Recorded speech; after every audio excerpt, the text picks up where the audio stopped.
Վազան թե այսօր առիթ ունեցել ենք զրուցելու այս դրվագի վերաբերյալ, ամեն դեպքում հենց օդանավի մուտքի մոտից Համբարձումյանին մեկուսացրին վտանգը որներ, ինչու է հապճեպությունը։ Մանավանդ եթե մարդը իր ոտքով եկել է կալանքի մասին տեղյակ լինելու։ Վտանգը դրանում է, որ մեր հասարակության մեջ կա հասարակության կողմից սիրված, հարգված, ընդունված գործիչ, եւ դա Նիկոլ Փաշինյանը չի։ Դա արդեն վտանգ է, ինքը ցանկացած մարդու, ով որ հեղինակություն այրանից ներկայացնում, ով որ հասարակական հարգանք է վայելում, եւ ինքը չի, այդ մարդկանց ինքը բոլորին ոչնչացնում է։ Սա սովորական դիկտատուրայի կանոն է, նաեւ ոչ մի դեպքում չի կարա հաշտվի ժողովրդի քվեարկության արդյունքների հետ։ Տեսեք, էլ իրականությունը ինչ է։ Այնտեղ որտեղ համայնքի ղեկավարը ընտրվում մարդ, որը որ ՔՊԻ-ից չի, առանց բացառությամբ բոլորը ենթարկում են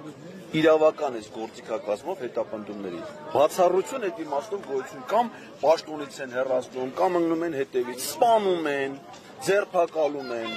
Ինքը չի կարա ժողովրդի կարծիքի հետ հաշվի նստի։ Իր մոտեցումն է, որ պիտի ժողովուրդը իր կարծիքի հետ հաշվի նստի։ Ու իր կարծիքն կարա ասի օրվա մեջ 10 անգամ փոխվի։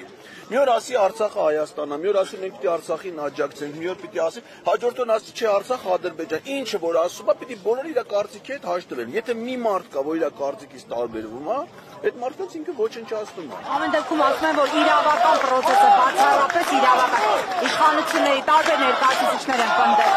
Ինչ իրավական, որտեղ է իրավական process, որտեղ է արտահայտ։ Այսինքն մարդը, որը 6 տարվա 3 ամսվա ազատազրկման ենթակա էր, ասենց ազատ ընտրվել էր, աշխատում էր, պաշտոնավարում էր, հա։ Եթե մարդը, որը որ օդանավակայանից իր ընտանիքին հանդիպելու հնարավորություն չունի, որովհետև ինքը տենց մի հատ մեծ մեղք է գործել, բայց մինչև հիմա ինչ էր անում։ Պարզապես թե իրավական գործընթաց երբ սկսվի այս կարգի հետապնդումը, երբ որ մարդ առաջադրվել է վարչապետի թեկնածու, տենց է։ Հիմա այն մարդիկ, ովքեր քիչ առաջ դե խոսում էր իմպիչմենտի մասին, ընտրությունների մասին։ Հիմա եթե ընտրություն լինի, բոլոր ցուցակների առաջի համարները պիտի լինեն վարչապետի թեկնածու։ Հիմա Դավիթ Համբարձումյանը վարչապետի թեկնածու էր իմպիչմենտի գործընթացով։ Հիմա տենում ենք, չէ՞, ինչ ճակատագրային քարով։ Հիմա ովքեր մտադիր են, որ պիտի ընտրություններում ելեն վարչապետի թեկնածու, այսի պիտի տեսնեն իրանց միջավայրում, որ դա կատարվելու է իրանց հետ։ Իհարկե սա լավագույնն է, որովհետև կարա նաև սպանել։ Հասկանալի է ձեր տեսակետը, շնորհակալ եմ։ 168 թեմի հարգելի հետևողներ, մասի